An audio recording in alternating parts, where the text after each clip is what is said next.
Hello friends, நான் தான் உங்கள் தமிழ் கார்மிக் பேசுகிறேன். இன்றைக்கி நம்ம எந்த வண்டி பார்க்க போகிறோம்னா பெலினோ நியூ மாடலு. அதை பாருங்கள், டேட் வந்து 21/11/2025 இருக்குது.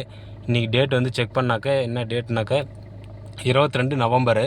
இது வந்து நவம்பர் கூட கரெக்டாக இருக்குது, ஆனால் 22 இருக்கணும், இங்கே 21 இருக்குது. அதனால் இந்த டேட்டை வந்து நம்ம வந்து மாற்ற போகிறோம். எப்படின்னு பார்க்குறேங்க, இந்த வீடியோவில் வந்து உங்களுக்கு நான் காட்டுறேன். இது பாருங்கள், இந்த பட்டன் இருக்குது பாருங்கள், இந்த பட்டனை வந்து அழுத்தி பிடிச்சிக்கலாம்.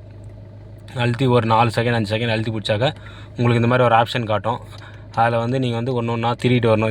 இந்த பட்டன் வந்து ரைட் சைடில் திருப்பினீங்க ஒன்று ஒன்றா கீழே போவோம். இது பாருங்கள், கிளாக் செட்டிங் இருக்குது. இந்த கிளாக் செட்டிங்லேயே டைமுதும் இதிலே வரும், அதுக்கப்புறம் வந்து டேட்டுதும் இதிலே தான் வரும். கீழே இருக்குது பாருங்கள் அட்ஜஸ்ட் டேட்டு. அது வந்து நம்ம ரைட் சைடில் திருப்பினாக்கா எல்லாத்துக்கும் ஒன்று ஒன்றா இதாகும்.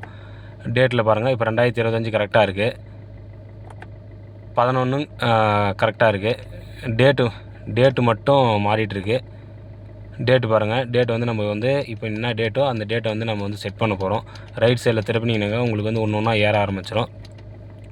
இன்றைக்கி வந்து டேட் வந்து 22 இருங்க, இப்போ கரெக்டாக 22 செட் ஆகிடுச்சு. 25/11/2022 இது வந்து செட் ஆகிடுச்சு. இதை வந்து நான் எப்படி வந்து செட் பண்ணுறது அப்படின்னு பார்த்தாக்கா, இது வந்து கிளிக் பண்ணாலே போதும், சக்ஸஸ்ஃபுல் வந்து வீடியோ அந்த ஆப்ஷன் வந்து காட்டிடும். அவ்வளோதான். இந்த டைம் அட்ஜஸ்ட் பண்ணுறது இந்த பெலினோ மாடல் இவ்வளோ தான். இந்த வீடியோ வந்து உங்களுக்கு பிடிச்சிருந்தால் மறக்காம யூடியூப் சேனலில் ஒரு சப்ஸ்கிரைப் பண்ணிட்டு இந்த வீடியோக்கு ஒரு லைக் போட்டுருங்க. இப்போ எப்படி இதிலே பேக் வரதுனாக்கா லெஃப்ட் சைடில் திருப்பினீங்கனாக்கா உங்களுக்கு பேக் வந்துடும். அது மாதிரி அழுத்தணும். அதே மாதிரி இங்கே மெயின் மெனுவிலேருந்து வெளியே வரத்துக்கு இந்த லெஃப்ட் சைடில் திருப்பிட்டு வந்துட்டு பேக் வந்து அழுத்தினீங்கனாக்கா உங்களுக்கு செட் ஆகிரும். இப்போ பாருங்கள், 22/11/2025 கரெக்டாக காட்டுது. தேங்க்யூ.